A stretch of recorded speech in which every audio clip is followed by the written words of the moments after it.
Fala galera, tudo bem? Tudo certo? Como é que estão? Como é que estão? Como é que tá passando a semana? E aí os vídeos? Tem alguém olhando? Tem alguém assistindo? Não sei. Enfim, vou passar aí e vamos nessa. Então, hoje a gente vai falar onde eu encontrei o meu lugar. Eu encontrei a minha função. No que eu sou bom de fazer, eu encontrei nesse lugar. E como eu encontrei esse lugar. E também vou falar uma parte técnica, algumas partes técnicas que é preciso para a gente entender o que realmente aconteceu nesse lugar. Então, sei lá, se essa parte da minha história for ajudar vocês em alguma coisa, em vocês achar o lugar de vocês, em vocês entenderem que, pô, eu tô passando por isso aí. Eu tô num lugar que eu me dou bem, eu sou feliz, eu consigo executar com maestria, os resultados começam a chegar. Então, fica aqui comigo nesse vídeo e dá uma moralzinha aí, pô, pra minha vinheta, pô. Passei mó tempo fazendo essa vinheta. Então, assiste minha vinheta aí, beleza? Tchucu tchucu tchucu tchucu tchucu tchucu tchucu vietinha vietinha vietinha. Antes tu diante.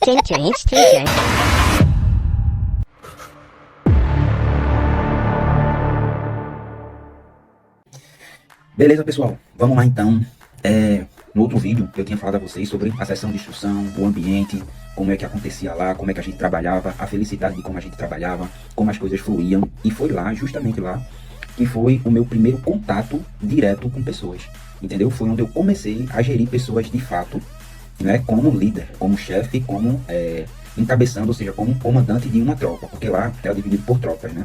Eram, vamos supor, 300 pessoas e eram 5 pelotões de X pessoas, entendeu? Então, cada S1 era cabo e S1. Eu era S1 na época, soldado de primeira classe, né? Então, a gente ficava olhando e ficava instruindo essas pessoas, o meu pelotão. Mas claro que também a gente, né, comandava todos os outros, mas específico mesmo, cada um ficava com o seu. Então, foi ali quando eu comecei, né, a desenvolver esse papel de liderança, de instrução, de falar em público e outra. Mais na frente eu vou falar sobre isso, só que lá era o lugar que eu estava sendo treinado para a vida. E eu nem sabia disso, entendeu? Eu nem sabia disso, eu só estava lá, só estava fazendo, só estava feliz. Então eu vi que ali, né, quando eu comecei, claro, que no começo você fica ali olhando, você fica aprendendo, você fica meio que, né, receoso ali só para se situar no ambiente. Eu também vou falar sobre o neurônio espelho, não sei se você já ouviu falar, mas eu vou falar já já. Então, eu me desenvolvi muito rápido ali, muito rápido mesmo. E eu vi que ali eu executava o meu papel muito bem feito, muito com maestria. Não precisava muita coisa para eu chegar e falar, e instruir, e passar todo o conhecimento que eu tinha, todo o conhecimento que eu tinha que aprender para passar para eles. Eu fazia isso e fazia do jeito leve, do jeito tranquilo. E eu gerava resultados muito expressivos lá. Gerava muito resultado. Na minha tropa, na época, era, era muito bem alinhada, era muito bem padronizada e era muito bem instruída. Na época era eu e o M. Lima, que é um pai para mim, um exemplo. Um beijo para você se você estiver assistindo aí, não sei, não sei lá, né, se tiver alguém assistindo ainda. Mas enfim, é uma coisa importantíssima você pegar essas características que eu tô falando e trazer para sua vida, entendeu? E dizer, caramba, eu tô num lugar assim, eu tô me sentindo assim, quando eu vou para esse ambiente eu fico assim, eu me sinto assim, as coisas fluem, as coisas saem, que eu nem percebo, e eu gosto de ficar lá, como eu já tinha falado, né?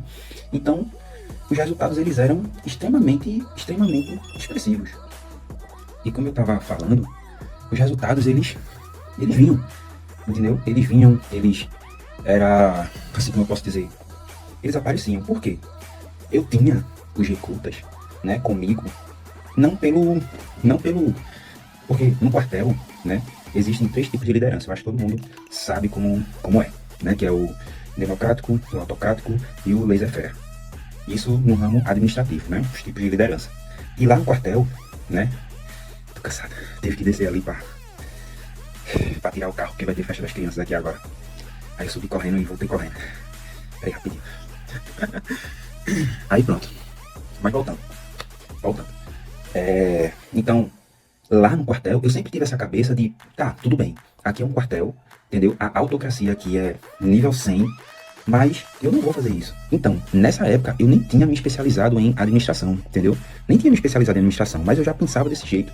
Eu disse, cara, se eu for extremamente autocrático com os meus recrutas, entendeu? Com os meus liderados, eu não vou ser líder. Eu não vou ser líder. Eu não vou ser um exemplo. Entendeu? Eu vou ser apenas um chefe e mando, você obedece e é isso mesmo e acabou. Entendeu? Só que isso não acontecia lá. Então, o verdadeiro líder, de fato, não chefe, não gestor e não dono, um líder de verdade, além de inspirar as pessoas a executar aquele comportamento e a fazer daquele jeito que você está fazendo, né? Ele perpassa, ele sempre tem o equilíbrio desses 3 estilos de liderança. Ou seja, se você quer ser um líder de verdade, ou se o seu líder, você consegue enxergar nele não só um chefe, não só um gestor, mas um líder, você pode observar que ele passeia por esses 3 tipos de liderança. Quais são? Já falei, mas os autocráticos, a liderança autocrática é aquela: eu mando, você obedece e ponto final. Entendeu? O democrático, o líder democrático é aquele líder que escuta, né? Ó, a gente tem que tomar uma decisão, vamos fazer um brainstorm aqui, uma chuva de ideias. Então, o líder escuta, ele pede conselhos, entendeu? Antes de tomar uma decisão, ele consulta vocês, ele é aquele apassivador, entendeu? E o laissez-faire é aquele líder que não tá nem aí pra nada, você faz tudo, bagunça, vira a empresa de cabeça para baixo, isso falando bem, né? Sim, falando bem grosseiramente, né? Então, você passeia, o bom líder, ele passeia por esses 3 tipos.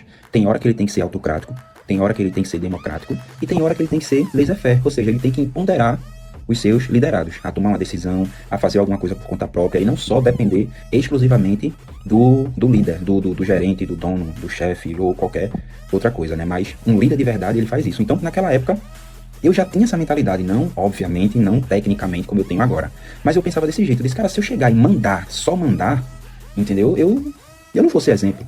Então, eu queria ser exemplo naquele lugar, né? Por que eu queria ser exemplo? E você sendo exemplo onde você chega, por onde você passa, isso é exemplo de tudo, pessoal. Não só de trabalho, de isso e daquilo outro, mas até nas amizades, na sua família. Pô, aquele cara só fala a verdade, aquele cara é reto, aquele cara é honesto, aquele cara trabalha bem, é um cara comprometido, é esforçado. Então, eu queria ser, assim, e só pra concluir lá, um líder, ele não tem que ser necessariamente um gestor, tá? Um chefe ou alguma coisa. Eu tenho certeza que alguém aí, no seu lugar, no seu ambiente, pode ser na sua empresa, né? Que é onde você escola também, ou faculdade, né? É aquela pessoa que as outras pessoas escutam elas, entendeu? Escutar ela, de, pô, esse bicho tem razão e tal, vamos fazer desse jeito e tudo mais. Agora, um gestor, um diretor, um gerente, ou qualquer outra pessoa que tem um cargo de gestão, ele necessariamente tem que ser um líder, se ele quiser gerar resultado para a empresa dele e para a equipe dele.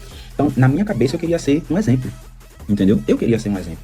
Então, o que acontece é que nessa questão de eu ter essa mentalidade, eu querer ser essa pessoa e eu querer passar isso para os meus liderados, querendo ou não, os meus liderados, eles me seguiam. Ou seja, aquele neurônio espelho que eu falei anteriormente. Pô, o que é isso? Neurônio espelho, né? O espelho, já sabe, né?